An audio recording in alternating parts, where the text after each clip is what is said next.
All right, ladies and gentlemen, you are welcome to another great episode on your favorite political talk show, The Truth with Ben Jokes. Now, I have said quite more than once here that I will not see truth and refuse to say it in the name of political correctness. And as a matter of fact, we have come to a point in this country where what we call political correctness on certain matters is actually wickedness and evil conspiracy. We have over 250 ethnic groups in this country. But from the eve of Christmas 2023 till this very moment, there is hardly a single day that there hasn't been one ethnic clash in this country. And in every single case, it is one particular ethnic group attacking the others in their respective states. And the bone of contention is one thing: land, ancestral land. The Fulani herdsmen are in Plateau State having land disputes. They are in Benue State having land disputes. They are in Kogi. They are in Kwara, Nanja, Taraba State having land disputes. They are in Ondo and Ogun States having land disputes. And all these disputes have seen men and women lose their lives. So for me, it is evil not to call a spade on this matter. And few hours ago, the IGBOS began to expose and berate Governor of Enugu State, Governor Peter Mbah, for his evil conspiracy, his demonic plans to settle Fulani Muslims in Mbah community in Enugu State. Before I show you what they said and how Nigerians reacted, let me quickly show you this update. Nigerian children facing hunger rose to 16 million in TINUB's first year. A new report by Save the Children says about 1 in 6 children in Nigeria are facing hunger in the lead up to the lean season starting in June. The number of hungry children is 25% higher than the same period in 2023 and is likely the result of increasing insecurity, protracted conflict, banditry, and rising food prices in a West African country. According to Save the Children's analysis of figures released by the CADE Harmonise, a regional framework to identify food and nutrition insecurity in the Sahel and West Africa, almost 32 million people in Nigeria, including 15.6 million children, will face crisis levels of hunger between June and August unless food and cash assistance are received.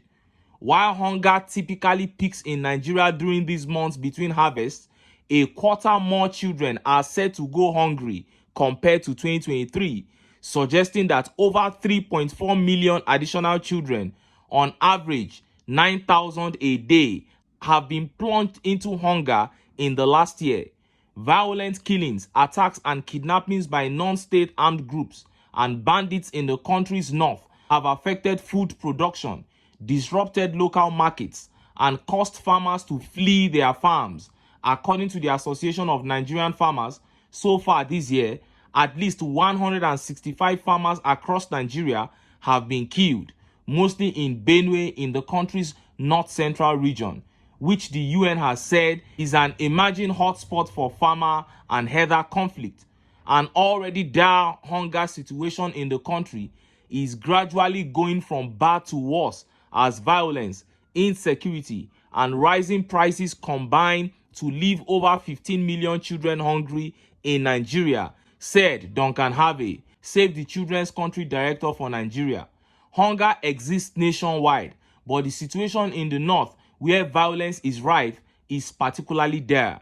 In Borno, Yobe, Katsina, and Zamfara, 1 in 3 children do not know where their next meal will come from. Mr. Harvey added, children in Nigeria, who make up one of the largest child populations in the world, have already endured far too long, much as millions face conflict, violence, and exploitation. This year, 1 in 6 children will go hungry, an increase from last year.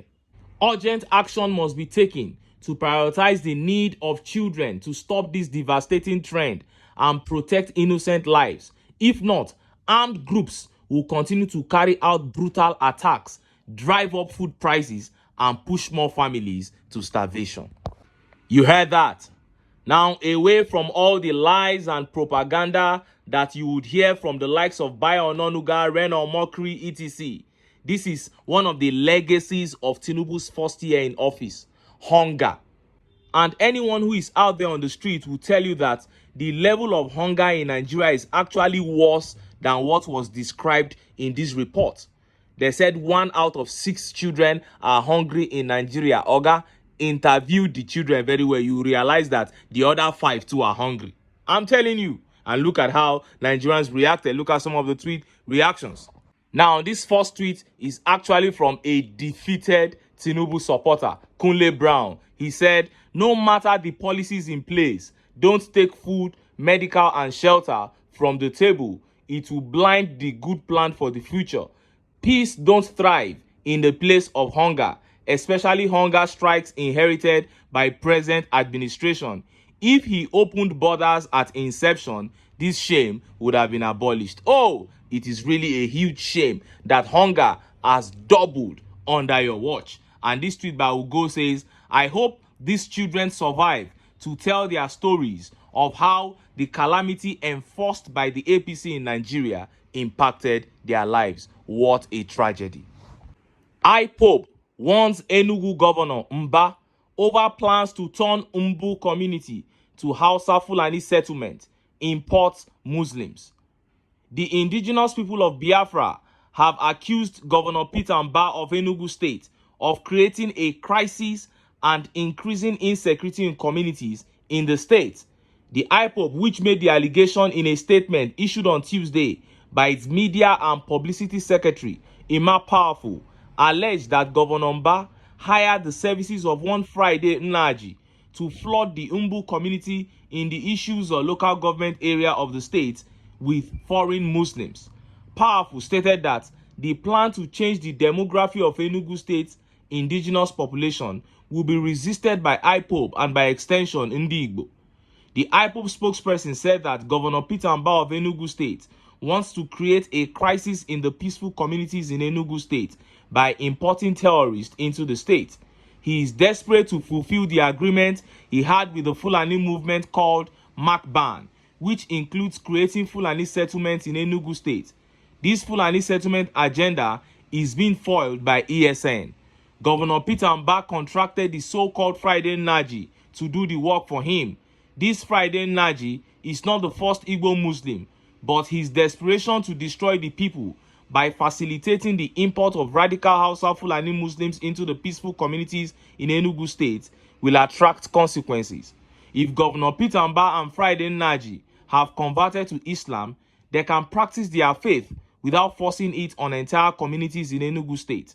Governor Peter Mbah and Friday Naji, by their actions, created tension in the Umbu community and in the entire Enugu State with their plans to import and flood the peaceful indigenous communities with foreign Muslims to outnumber the indigenous community.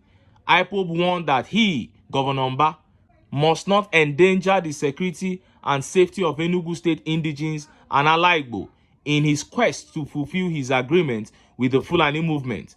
We are equally calling on the well-meaning indigenes of Enugu State to speak up and call the governor to order before he destroys the very peaceful Enugu State.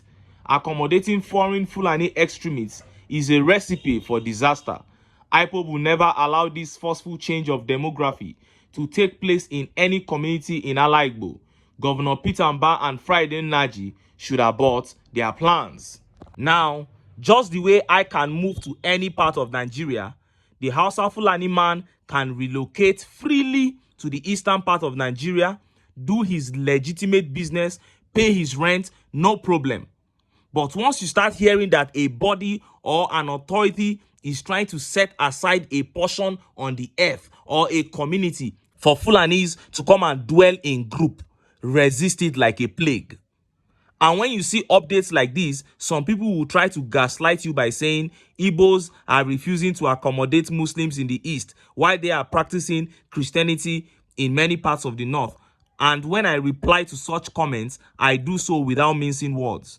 The Igbos in Kano, Katsina, Borno, just like the Yorubas, the Ijaws, the Igalas in Kaduna, Zamfara, Sokoto, and those other parts don't have any agenda to take over the ancestral lands of the natives. But the Fulanis do. Let's not deceive ourselves. That is why their movement or proposed movement is not natural. How do you import a group of people from their homes and come and settle them in a strange community? And those people are not complaining. It means there's something wrong with those people. Didn't they have anything going on in their lives before? The people of Enugu must not allow the evil plans of Mbah to stand. Anyone who is seeing what is happening in Plateau and Benue in Nigeria right now and is still talking about settling Fulani herders amongst his people has totally sold out. Mbah and his plans must be resisted, and if the State Assembly of Enugu collects money and they let Governor Mbah have his way, when the Fulani versus indigene crisis starts, they won't be exempted. And it is not about saying they can live peacefully together. The Fulanis have an agenda for wanting to settle in the Umbu community, and that agenda cannot be achieved peacefully. How many times do we have to say this? Anyway, make I leave am here. The people of Enugu, the ball is in your court. Do what you have to do to save your state. But as for me, make I still enter town. Make I go get some ogbonge political news wey una go like. Why? Because of una. Now I dey here, so don't go away. Don't go. Sorry,